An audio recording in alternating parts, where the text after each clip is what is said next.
pretty babies? It is Maniya Alise here, and I am back with another video, period. So y'all, today's video, as you can see in the title, is how to be a successful esthetician student, period. So y'all, I have made it to month 7 in my esthetician journey.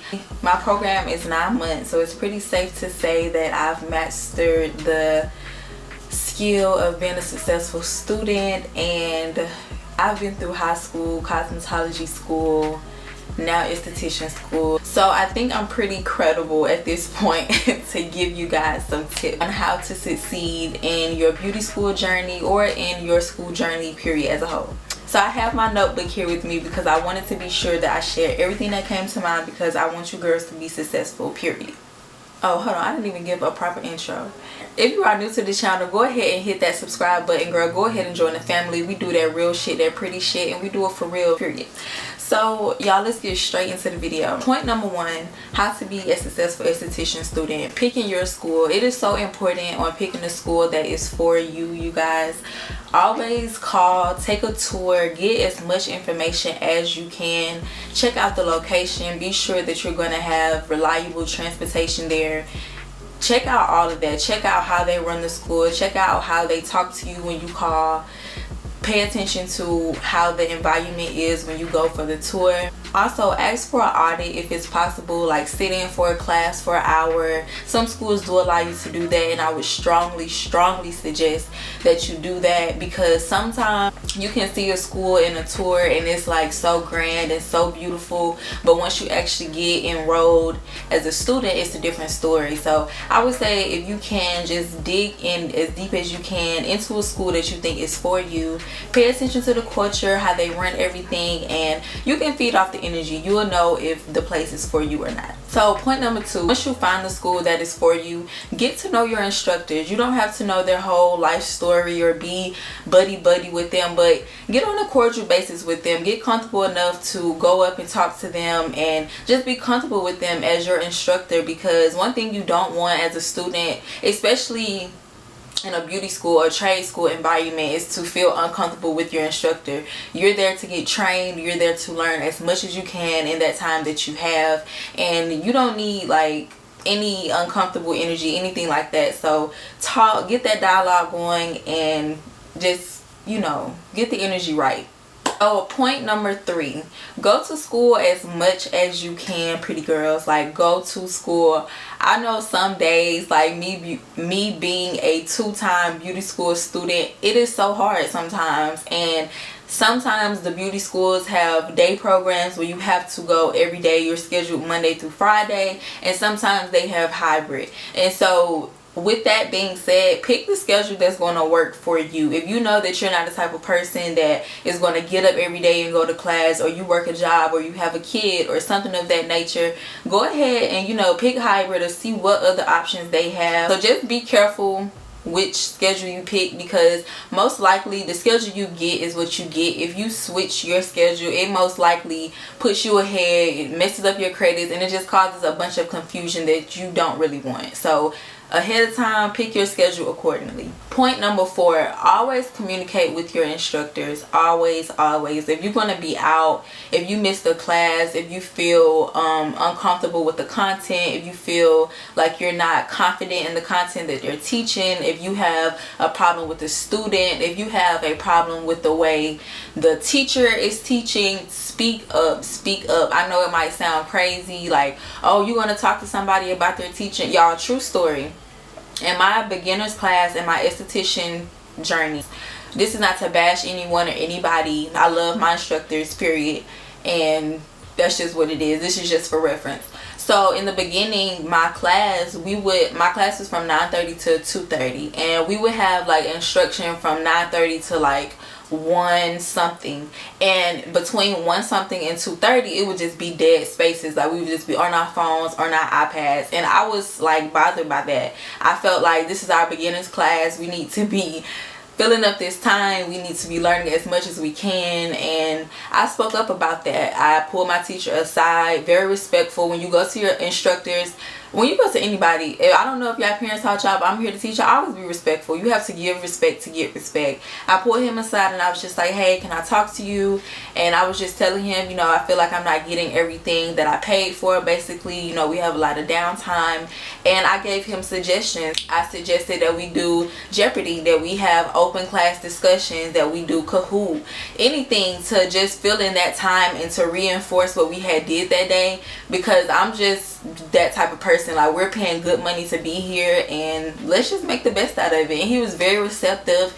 After that talk, we were able to engage more in the class, and I left the class feeling like, okay, I can move on to my next module and know what I'm doing, know what I'm talking about, and feel confident in that. And also feeling like I got everything out of the class. Girls, you are paying money to go to these schools. I don't care if it's financial aid, I don't care if it's out of pocket. That's your money. If it's coming from financial aid, that's your government money. It's still your money. You chose that school. They have promised you an education. They have promised you a certain standard of curriculum, so they have to meet that standard, and that's just what it is. Point number 5, I believe, stay on top of your work. Beauty school, as I've experienced, is not that much book work. It is book work, don't get me wrong, but from what I can see from my experience, I always chose day programs, which means I'm there most of the time at the school. It's not much work. It's mostly like book work, tests, normal things that you would have, but it's not like excessive. But whatever it is, what I'm saying, stay on top of it. If it's a little book work, do a little project, just do it. Stay on top of it. Make sure that your teacher received it, and you know, keep a record of everything as well, because sometimes beauty schools, from what I've experienced, are not as,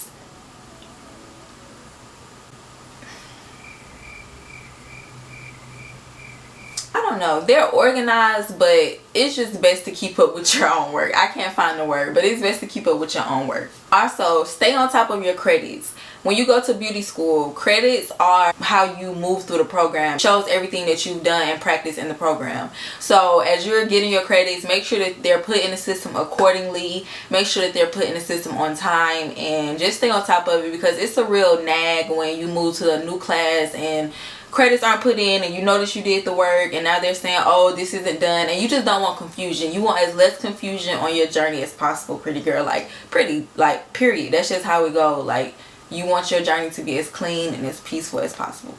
Point number 6, eat throughout the day. I know sometimes, especially our young generation, we have a thing of not eating in the morning. Eat breakfast, eat lunch, eat dinner. Point blank, period. It doesn't have to be anything heavy, but just make sure that you're fueling your body at those points in the day. Only because as an esthetician student, you're doing so much. As a beauty professional student, you're doing so much. Like, you have to wake up, you have to get ready, you have to drive to school, carry that big ass kit, get settled. You know, that's a lot on the body, that's a lot on the mind. So fuel your body, get ready, and then you have to work throughout the day. You're either working on your mannequin, you're working on clients, you're doing something, you're moving. So just fuel your body. And also, don't eat anything too heavy if you can help it. I know some days we have our nights where we just like, oh, I can't get up and fix no lunch for tomorrow, it's an eat out day. That's cool, but when you can, fix your lunch. Like, I'm telling you from experience, it makes a difference. Fix you a nice sandwich. I mean, if you eat sandwiches, I don't eat sandwiches, but if you I like salads. A nice salad will do you good. A nice wrap, something light that will keep you full but will fuel you and won't make you feel heavy. Point number 8, watch your crowd in beauty school. Watch your crowd in school, period. Naturally, you're going to gravitate to certain people, but just watch the energy, only because mostly when you go to beauty school, it's mainly females, and we can't help it. Everybody thinks they're it, and period. We are all it in our own way, but sometimes their energy can get conflicted, and you just don't want anything. You don't want anything just mixing in on your journey that you don't need. And I'm going to tell y'all some good advice that my advisor told me. He told me, if you find a group of girls that you like, hang out with them around the school, you know, connect with them around the school, but just hold off on hanging out outside of school until y'all graduate. Because one, if y'all have made it through 9 months together of being cool in school, most likely y'all can continue the friendship. And two, when things go wrong in friendships in beauty school, it's not likely it's not likely happening in school. It's most likely happening in a situation outside of school. So just a tip that stuck with me, and it was some good advice to me, so I just wanted to share that with y'all. My last tip is practice all you can. I know it's annoying when you're in the moment and they're like, oh, you're gonna have to take clients or da da da da. Some days you're excited and some days it is annoying, like you just don't feel like it. But at the end of the day, when you leave, you're gonna feel so much more confident. And I know this from cosmetology school, y'all. I used to like get so anxious when it was time for me to take a client. Like, it just used to work me up. But I had good instructors that would always be right there with me, and I'm having to go through the same thing at esthetician school. I'm getting to that point now where it's like, I really don't want to do anything. Like, girl, I just want to come here, I want to get these hours, and I want to go home. Like, I'm just to that point. I think it's the senioritis or something, but I'm also having to tell myself, okay, Maniya, you're only here for a certain amount of weeks. You know, you have to get the practice in.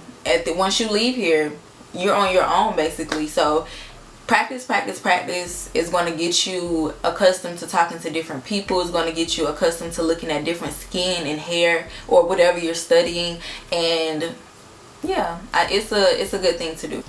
So that is it for this video. I hope you girlies learned something. I hope you take something from this video. Good wishes on your beauty school journey period. I love you, and I will see you in my next video. I